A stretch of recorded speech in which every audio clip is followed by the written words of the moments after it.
The Odyssey, by Homer, Book 11. Then, when we had got down to the seashore, we drew our ship into the water and got her mast and sails into her. We also put the sheep on board and took our places, weeping and in great distress of mind. Circe, that great and cunning goddess, sent us a fair wind that blew dead aft and stayed steadily with us, keeping our sails all the time well filled. So we did whatever wanted doing to the ship's gear and let her go as the wind and helmsman headed her. All day long her sails were full as she held her course over the sea, but when the sun went down and darkness was over all the earth, we got into the deep waters of the river Oceanus, where lie the land and city of the Cimmerians, who live enshrouded in mist and darkness, which the rays of the sun never pierce, neither at his rising nor as he goes down again out of the heavens, but the poor wretches live in one long melancholy night. When we got there we beached the ship, took the sheep out of her, and went along by the waters of Oceanus till we came to the place of which Circe had told us. Here Perimedes and Eurylochus held the victims, while I drew my sword and dug the trench a cubit each way. I made a drink offering to all the dead, first with honey and milk, then with wine, and thirdly with water, and I sprinkled white barley meal over the whole, praying earnestly to the poor feckless ghosts, and promising them that when I got back to Ithaca I would sacrifice a barren heifer for them, the best I had, and would load the pyre with good things. I also particularly promised that Tiresias should have a black sheep to himself, the best in all my flocks. When I had prayed sufficiently to the dead, I cut the throats of the 2 sheep and let the blood run into the trench, whereon the ghosts came trooping up from Erebus, brides, young bachelors, old men worn out with toil, maids who had been crossed in love, and brave men who had been killed in battle, with their armor still smirched with blood. They came from every quarter and flitted round the trench with a strange kind of screaming sound that made me turn pale with fear. When I saw them coming I told the men to be quick and flay the carcasses of the 2 dead sheep and make burnt offerings of them, and at the same time to repeat prayers to Hades and to Proserpine. But I sat where I was with my sword drawn, and would not let the poor feckless ghosts come near the blood till Tiresias should have answered my questions. The first ghost that came was that of my comrade Elpenor, for he had not yet been laid beneath the earth. We had left his body unwaked and unburied in Circe's house, for we had had too much else to do. I was very sorry for him, and cried when I saw him. "Elpenor," said I, "how did you come down here into this gloom and darkness? You have got here on foot quicker than I have with my ship." "Sir," he answered with a groan, "it was all bad luck, and my own unspeakable drunkenness. I was lying asleep on the top of Circe's house, and never thought of coming down again by the great staircase, but fell right off the roof and broke my neck, so my soul came down to the house of Hades. And now I beseech you by all those whom you have left behind you, though they are not here, by your wife, by the father who brought you up when you were a child, and by Telemachus, who is the one hope of your house, do what I shall now ask you. I know that when you leave this limbo you will again hold your ship for the Aeaean island. Do not go thence leaving me unwaked and unburied behind you, or I may bring heaven's anger upon you. But burn me with whatever armor I have, build a barrow for me on the sea-shore, that may tell people in days to come what a poor unlucky fellow I was, and plant over my grave the oar I used to row with when I was yet alive and with my messmates." And I said, "My poor fellow, I will do all that you have asked of me." Thus, then, did we sit and hold sad talk with one another, I on the one side of the trench with my sword held over the blood, and the ghost of my comrade saying all this to me from the other side. Then came the ghost of my dead mother Anticlea, daughter to Autolycus. I had left her alive when I set out for Troy, and was moved to tears when I saw her, but even so, for all my sorrow I would not let her come near the blood till I had asked my questions of Tiresias. Then came also the ghost of the band Tiresias, with his golden sceptre in his hand.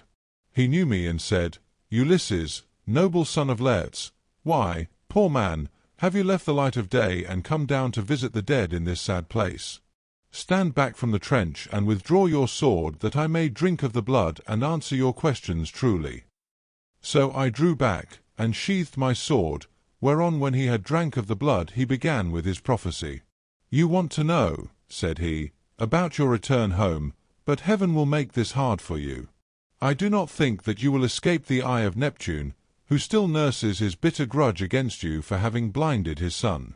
Still, after much suffering you may get home if you can restrain yourself and your companions when your ship reaches the Thrinacian island, where you will find the sheep and cattle belonging to the sun, who sees and gives ear to everything. If you leave these flocks unharmed and think of nothing but of getting home, you may yet after much hardship reach Ithaca, but if you harm them, then I forewarn you of the destruction both of your ship and of your men. Even though you may yourself escape, you will return in bad plight after losing all your men, in another man's ship, and you will find trouble in your house, which will be overrun by high-handed people, who are devouring your substance under the pretext of paying court and making presents to your wife. When you get home you will take your revenge on these suitors, and after you have killed them by force or fraud in your own house, you must take a well-made oar and carry it on, till you come to a country where the people have never heard of the sea and do not even mix salt with their food, nor do they know anything about ships, and oars that are as the wings of a ship. I will give you this certain token which cannot escape your notice. A wayfarer will meet you and will say it must be a winnowing shovel that you have got upon your shoulder. On this you must fix the oar in the ground and sacrifice a ram, a bull, and a boar to Neptune. Then go home and offer hecatombs to all the gods in heaven one after the other. As for yourself, death shall come to you from the sea, and your life shall ebb away very gently when you are full of years and peace of mind, and your people shall bless you. All that I have said will come true. This, I answered, must be as it may please heaven, but tell me true. I see my poor mother's ghost close by us. She is sitting by the blood without saying a word, and though I am her own son she does not remember me and speak to me. Tell me, sir, how I can make her know me. That, said he, I can soon do. Any ghost that you let taste of the blood will talk with you like a reasonable being, but if you do not let them have any blood they will go away again. On this the ghost of Tiresias went back to the house of Hades, for his prophesyings had now been spoken, but I sat still where I was until my mother came up and tasted the blood. Then she knew me at once and spoke fondly to me, saying, My son, how did you come down to this abode of darkness while you are still alive? It is a hard thing for the living to see these places, for between us and them there are great and terrible waters, and there is Oceanus, which no man can cross on foot, but he must have a good ship to take him. Are you all this time trying to find your way home from Troy, and have you never yet got back to Ithaca nor seen your wife in your own house? Mother, said I was forced to come here to consult the ghost of the banned prophet Tiresias. I have never yet been near the Achaean land nor set foot on my native country, and I have had nothing but one long series of misfortunes from the very first day that I set out with Agamemnon for Ilius, the land of noble steeds, to fight the Trojans. But tell me, and tell me true, in what way did you die? Did you have a long illness, or did heaven vouchsafe you a gentle easy passage to eternity? Tell me also about my father, and the son whom I left behind me. Is my property still in their hands, or has someone else got hold of it, who thinks that I shall not return to claim it? Tell me again what my wife intends doing, and in what mind she is. Does she live with my son and guard my estate securely, or has she made the best match she could and married again? My mother answered, Your wife still remains in your house, but she is in great distress of mind and spends her whole time in tears both night and day. No one as yet has got possession of your fine property, and Telemachus still holds your lands undisturbed. He has to entertain largely, as of course he must, considering his position as a magistrate, and how everyone invites him. Your father remains at his old place in the country and never goes near the town. He has no comfortable bed nor bedding. In the winter he sleeps on the floor in front of the fire with the men and goes about all in rags, but in summer, when the warm weather comes on again, he lies out in the vineyard on a bed of vine leaves thrown anyhow upon the ground. He grieves continually about your never having come home, and suffers more and more as he grows older. As for my own end it was in this wise. Heaven did not take me swiftly and painlessly in my own house, nor was I attacked by any illness such as those that generally wear people out and kill them, but my longing to know what you were doing and the force of my affection for you, this it was that was the death of me.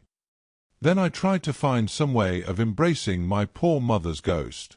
Thrice I sprang towards her and tried to clasp her in my arms, but each time she flitted from my embrace as it were dream or phantom, and being touched to the quick I said to her, Mother, Why do you not stay still when I would embrace you? If we could throw our arms around one another, we might find sad comfort in the sharing of our sorrows, even in the house of Hades. Does Proserpine want to lay a still further load of grief upon me by mocking me with a phantom only?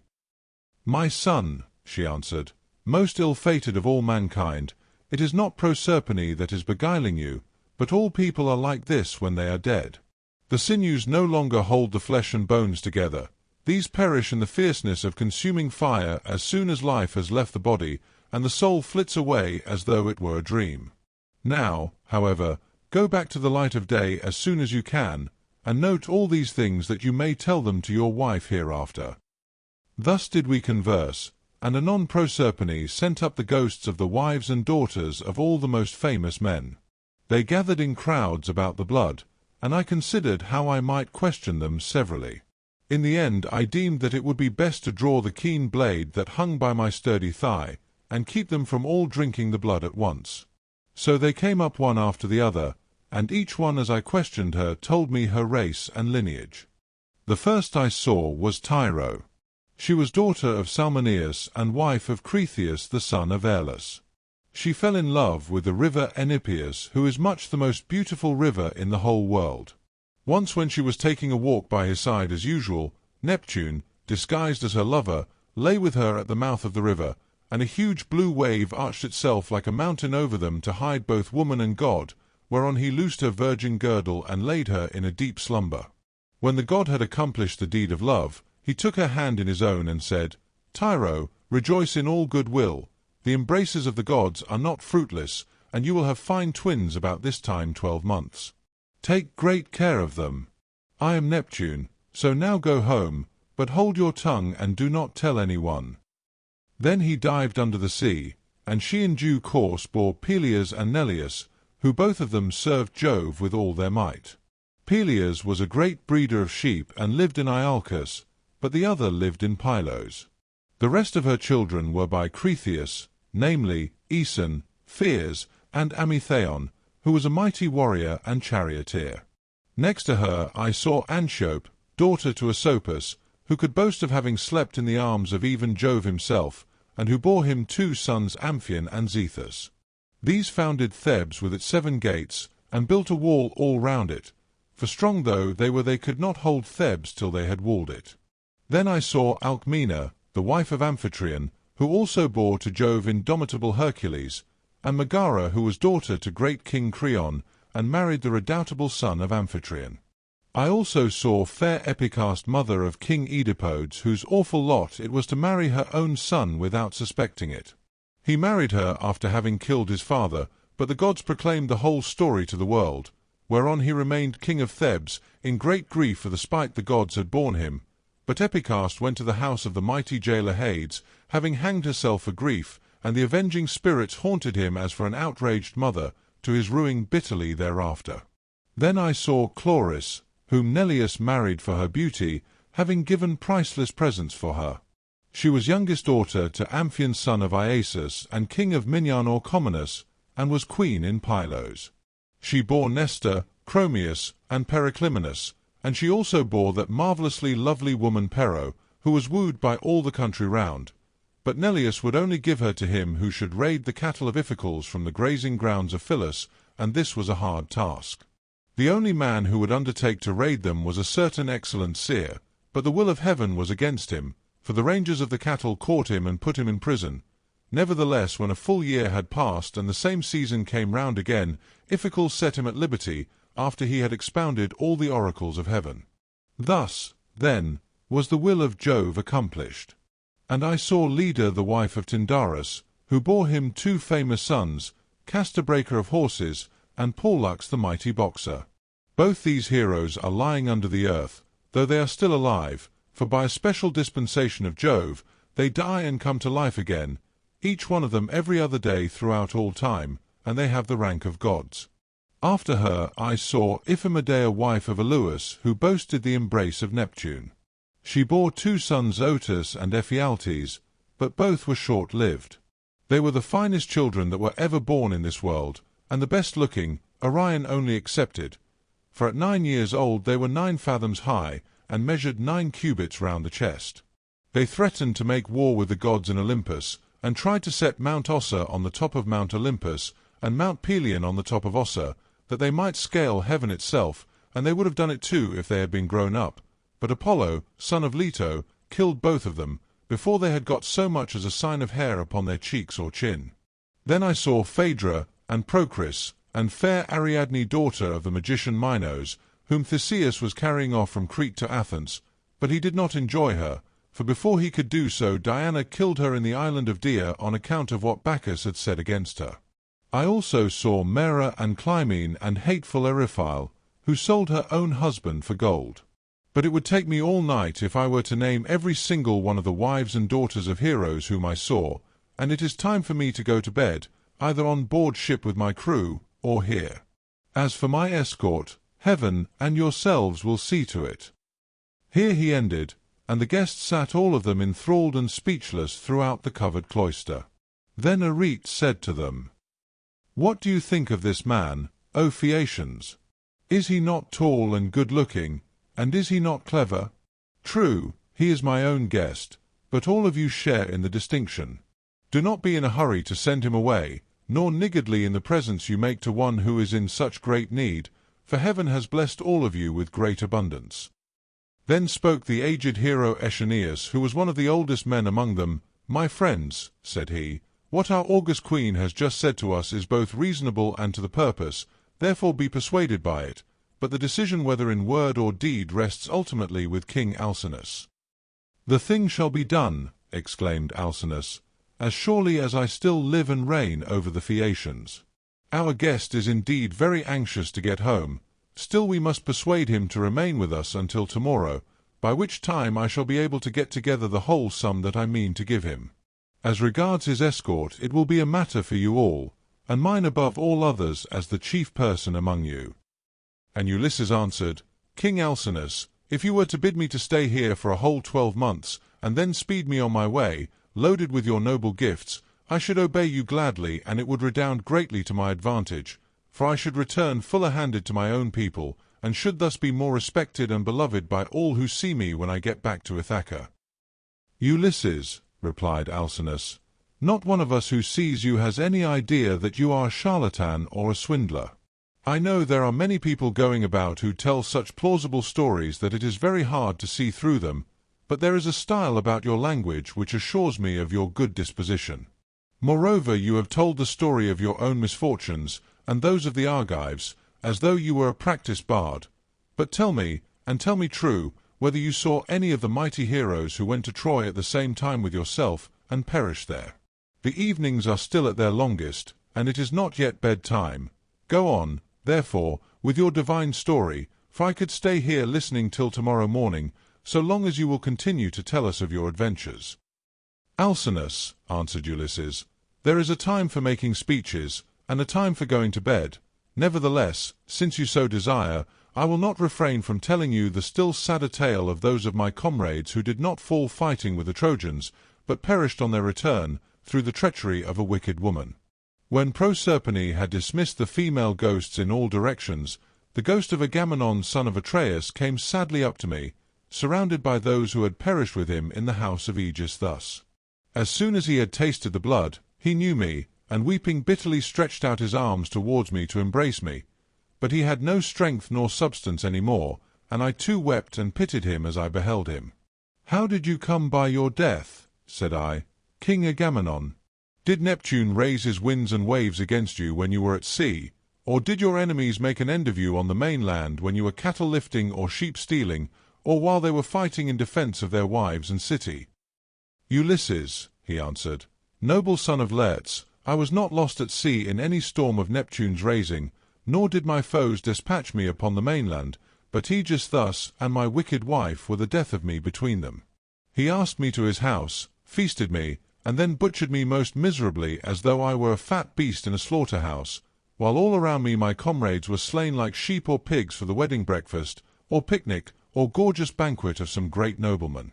You must have seen numbers of men killed either in a general engagement or in single combat, but you never saw anything so truly pitiable as the way in which we fell in that cloister, with the mixing bowl and the loaded tables lying all about, and the ground reeking with our blood.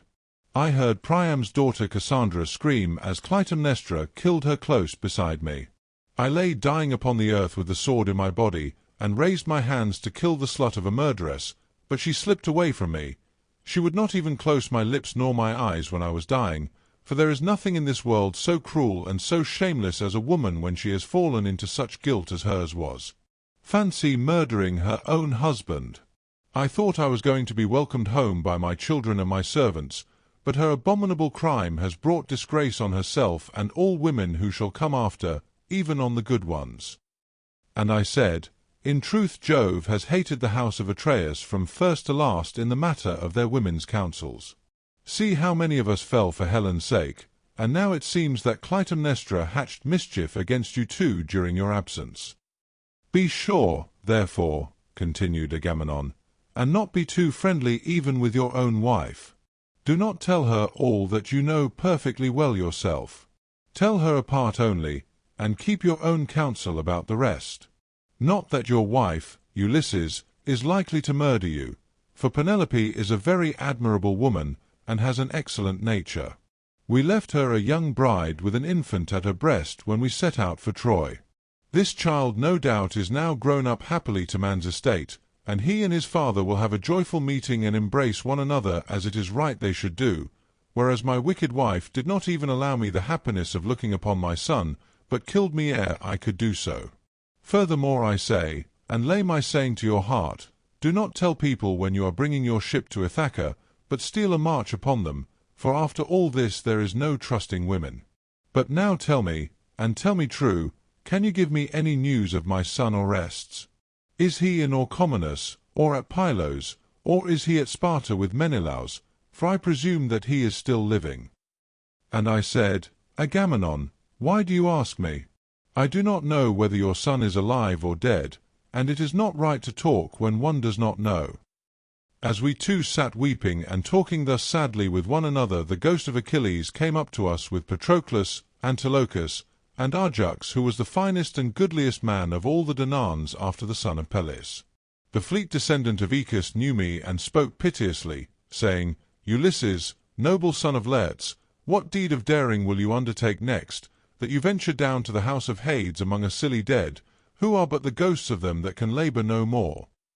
And I said, Achilles, son of Peleus, foremost champion of the Achaeans, I came to consult Tiresias, and see if he could advise me about my return home to Ithaca, for I have never yet been able to get near the Achaean land, nor to set foot in my own country, but have been in trouble all the time.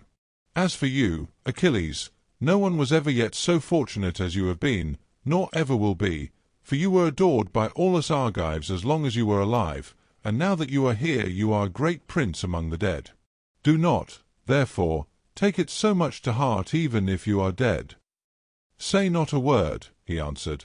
In death's favour, I would rather be a paid servant in a poor man's house and be above ground than king of kings among the dead. But give me news about my son. Is he gone to the wars, and will he be a great soldier, or is this not so? Tell me also if you have heard anything about my father Peleus.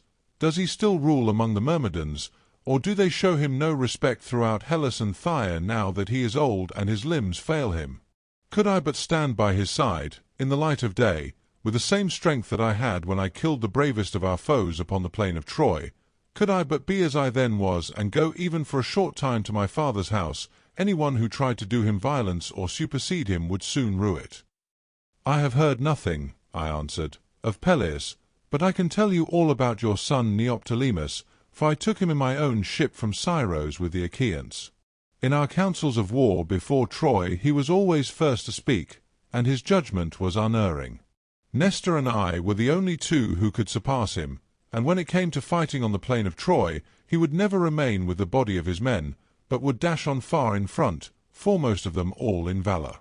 Many a man did he kill in battle. I cannot name every single one of those whom he slew while fighting on the side of the Argives, but will only say how he killed that valiant hero Eurypylus son of Telephus, who was the handsomest man I ever saw except Memnon.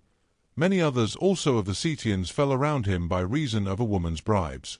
Moreover, when all the bravest of the Argives went inside the horse that Epeius had made, and it was left to me to settle when we should either open the door of our ambuscade or close it, Though all the other leaders and chief men among the Danaans were drying their eyes and quaking in every limb, I never once saw him turn pale nor wipe a tear from his cheek.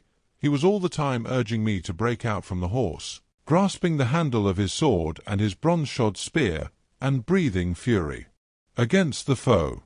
Yet when we had sacked the city of Priam, he got his handsome share of the prize money and went on board. Such is the fortune of war, without a wound upon him, neither from a thrown spear nor in close combat, for the rage of Mars is a matter of great chance. When I had told him this, the ghost of Achilles strode off across a meadow full of asphodel, exulting over what I had said concerning the prowess of his son. The ghosts of other dead men stood near me and told me each his own melancholy tale, but that of Arjux son of Telamon alone held aloof, still angry with me for having won the cause in our dispute about the armor of Achilles. Thetis had offered it as a prize, but the Trojan prisoners and Minerva were the judges. Would that I had never gained the day in such a contest, for it cost the life of Arjux, who was foremost of all the Danaans after the son of Peleus, alike in stature and prowess. When I saw him I tried to pacify him and said, "Arjux, will you not forget and forgive even in death, but must the judgment about that hateful armor still rankle with you? It cost us Argives dear enough to lose such a tower of strength as you were to us.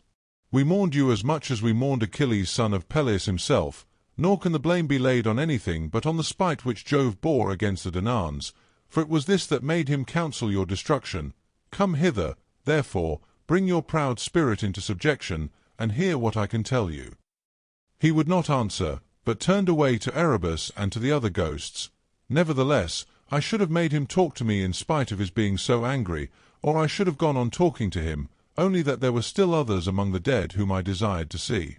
Then I saw Minos son of Jove with his golden sceptre in his hand sitting in judgment on the dead, and the ghosts were gathered sitting and standing round him in the spacious house of Hades, to learn his sentences upon them. After him I saw huge Orion in a meadow full of asphodel driving the ghosts of the wild beasts that he had killed upon the mountains, and he had a great bronze club in his hand, unbreakable for ever and ever. And I saw Tityus son of Gaia stretched upon the plain and covering some 9 acres of ground. 2 vultures on either side of him were digging their beaks into his liver, and he kept on trying to beat them off with his hands, but could not, for he had violated Jove's mistress Leto as she was going through Panopeus on her way to Pytho. I saw also the dreadful fate of Tantalus, who stood in a lake that reached his chin.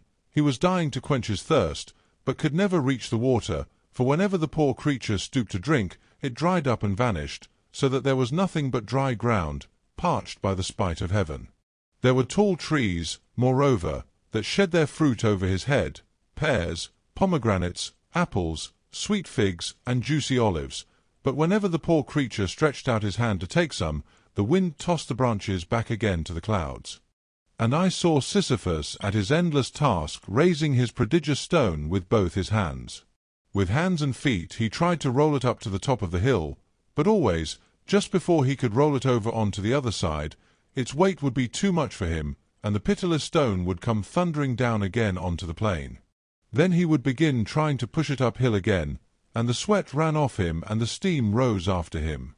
After him I saw mighty Hercules, but it was his phantom only, for he is feasting ever with the immortal gods, and has lovely Hebe to wife, who is daughter of Jove and Juno. The ghosts were screaming round him like scared birds flying all with us. He looked black as night with his bare bow in his hands and his arrow on the string, glaring around as though ever on the point of taking aim. About his breast there was a wondrous golden belt adorned in the most marvellous fashion with bears, wild boars, and lions with gleaming eyes. There was also war, battle, and death. The man who made that belt, do what he might, would never be able to make another like it. Hercules knew me at once when he saw me, and spoke piteously, saying, "My poor Ulysses, noble son of Laertes, are you too leading the same sorry kind of life that I did when I was above ground? I was son of Jove, but I went through an infinity of suffering, for I became bondsman to one who was far beneath me, a low fellow who set me all manner of labours.